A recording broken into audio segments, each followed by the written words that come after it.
새생명 가족 여러분 안녕하십니까? 또 한 주간이 지나면서 금요일이 되었습니다. 금요일은 우리의 자신들을 다시 한번 돌아보는 그리고 주일을 준비하고 예배하는 그런 시간이 되어야 될 것입니다. 오늘의 속회 공과는 제목은 내 백성을 위로하라입니다. 한 주간의 삶을 나누고 조용한 기도와 찬송과 또 대표 기도와 말씀을 나눕니다. 오늘의 말씀은 이사야서 40장 1절부터 11절까지 제가 읽어드립니다. 너희의 하나님이 이르시되 너희는 위로하라.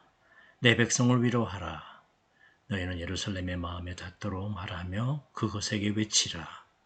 그 노역의 때가 끝났고 그 죄악이 사함을 받았느니라.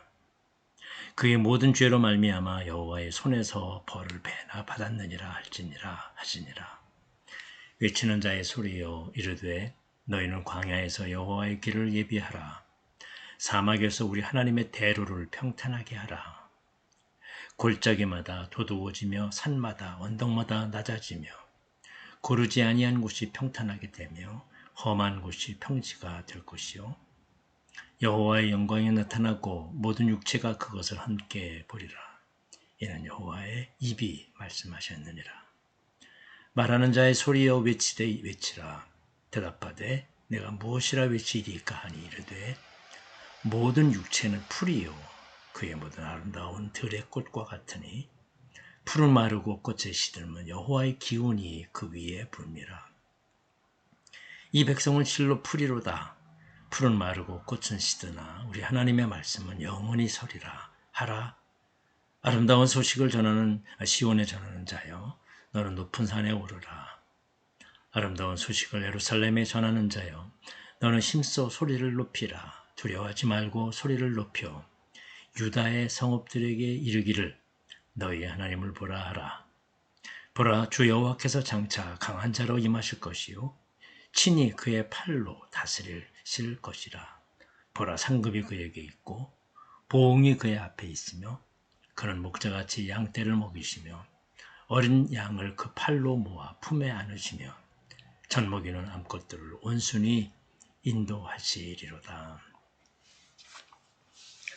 오늘의 말씀을 나눕니다. 하나님의 계명을 저버린 유다 왕국이 무너졌습니다. 성전은 다 불탔고 예루살렘은 황량한 폐허가 되었습니다.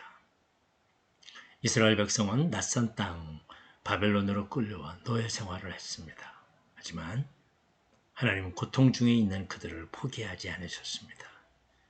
이사야 선지자는 백성을 위로하면서 그 자리를 털고 일어나게 하겠다는 하나님의 마음을 전했습니다. 선지자가 고난 가운데 있는 백성에게 전하는 메시지는 무엇입니까? 첫째, 고난의 끝을 선언하는 위로를 전했습니다. 이사야는 바벨론의 압제 속에 있는 백성들에게 이미 하나님의 사랑이 시족되었다는 위로의 말씀을 전합니다. 심판의 시간이 지나가고 노역의 시간이 끝났다고 그들은 이미 죄사함을 받았느니라.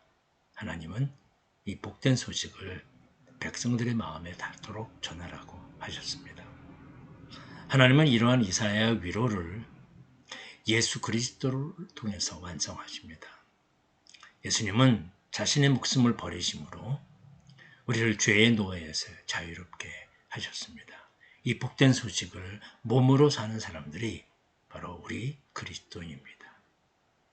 믿는 우리는 어떤 고난과 박해의 시험을 만나도 두렵지 않습니다. 뿐만 아니라 그리스도의 사랑으로 사는 우리는 고통과 신음 속에 있는 이에게 위로와 격려를 전할 능력이 있습니다. 둘째, 하나님의 길을 예비하라고 했습니다. 위로는 말로 안심시키는 것을 넘어서 그들의 상황을 변화시키기 위한 노력을 포함합니다. 하나님의 백성들이 돌아오는 길은 험하디 험한 광야의 길이었습니다. 골짜기는 깊고 산은 높았습니다.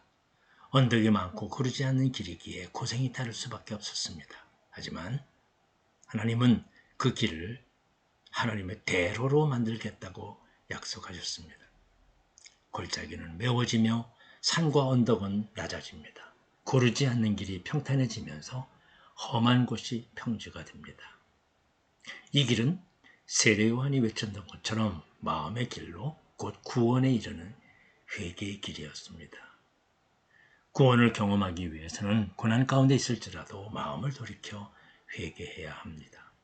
회개만이 수고와 슬픔뿐인 인생길에서 여호와의 길, 하나님의 나라를 경험하게 됩니다. 셋째, 최후의 승리자이신 하나님을 보라고 했습니다. 하나님 말씀은 영원합니다. 바벨론의 위세가 아무리 기세등등해도 들의 풀처럼 시드는 존재에 불과합니다. 결국 역사의 최후 승리자는 영원한 하나님이십니다. 비록 백성을 잃고 땅을 빼앗겼지만 하나님은 절대로 포기하지 않고 그것을 회복하겠다고 약속하셨습니다. 전에 애굽에서 그러하셨듯이 하나님은 바벨론에서 백성을 해방시키고 약속의 땅으로 데리고 가실 것입니다. 상급과 보응은 하나님께 있습니다. 어린 양을 돌보는 목자처럼 하나님만이 이스라엘을 먹이고 품에 안으며 인도하실 수 있습니다. 우리가 높은 산에 올라가서 전할 분도 하나님이고 소리 높여 외쳐야 할 대상도 하나님입니다. 고난 가운데서도 하나님을 바라보는 것이 우리의 참된 소망입니다. 아름다운 소식을 전하는 사명이 바로 우리들에게 있습니다. 최후 승리자로 역사의 마지막까지 우리와 함께 하실 분은 하나님이시기 때문입니다. 인생에 굴곡이 있다고 해도 우리의 인생 끝에는 하나님의 대로가 열려 있습니다. 우리는 이 복된 소식을 외쳐야 합니다. 복된 소식을 외칠 때 현실이 되고 그 말씀이 구원의 길이자 최후 승자의 노래가 될 것입니다. 말씀 행하기로 묵상 질문입니다. 첫째로 주님께 받은 위로의 말씀은 무엇입니까? 주님은 우리의 모든 것이 되어주십니다. 결코 포기하지 않으십니다. 우리 주님을 믿고 주님께 맡길 때 소망이 있습니다. 다시 한번 우리 가운데 이 말씀으로 위로가 있기를 바랍니다. 말씀으로 마음이 활짝 열린 경험이 있습니까? 사실 모든 말씀은요, 우리의 마음이 활짝 열려 있습니다. 그 말씀으로 활짝 열린 그런 삶으로 소망을 가질 수 있는 것입니다. 우리 함께 잠깐이나마 하나님의 말씀을 기억하는 시간이 되면 좋겠습니다. 복음을 전하지 못하게 하는 걸림돌이 있다면 그것은 무엇입니까? 참 생활의 어려움이 아니겠습니까? 현실의 어려움이죠. 그러나 우리 희망을 가진다면, 미래의 희망을 우리가 가질 수 있다면 우리는 그 어떤 걸림돌도 그것이 걸림돌이 아니라 디딤돌이 될 수 있을 것입니다.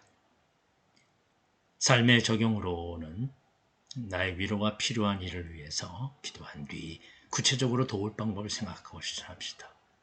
사실 제일 중요한 게 기도하는 일입니다. 기도가 약해지면 교회도 마찬가지예요. 기도가 약해지면 전체적으로 약해집니다. 흔들리게 되고 마음도 흔들리게 되고, 그래서 분명한 기준을 가지고 소망을 가지고 기도하고 또 함께 위로를 나누는 것입니다. 사실 우리가 생각할 때 무슨 말로 무슨 위로가 되겠느냐? 아닙니다. 말 한마디라도 큰 위로가 되는 것입니다. 왜 서로 기도해주고 서로 함께 사랑을 나누는 우리의 공동체가 되어야 할 것입니다.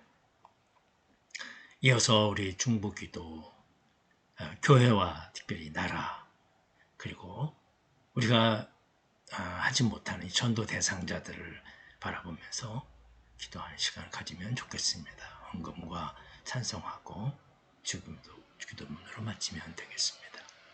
벌써 이제 10월 달도 중순이 지나가잖아요. 우리가 11월 첫 주에 추수감사주일을 지내고 기도의 문을 열려고 합니다. 그동안 다 하지 못했던 우리 기도, 함께 모여서 기도하는 일입니다. 물론 개인적으로 여러분들이 각자 기도하겠지만 우리 새롭게 힘을 내서 모두가 다 힘을 내서 함께 참여하고 새롭게 회복하는 그런 시간이 되기를 위해서 준비하고 기도로 준비하는 그런 여러분들이 되시기를 바랍니다. 감사합니다.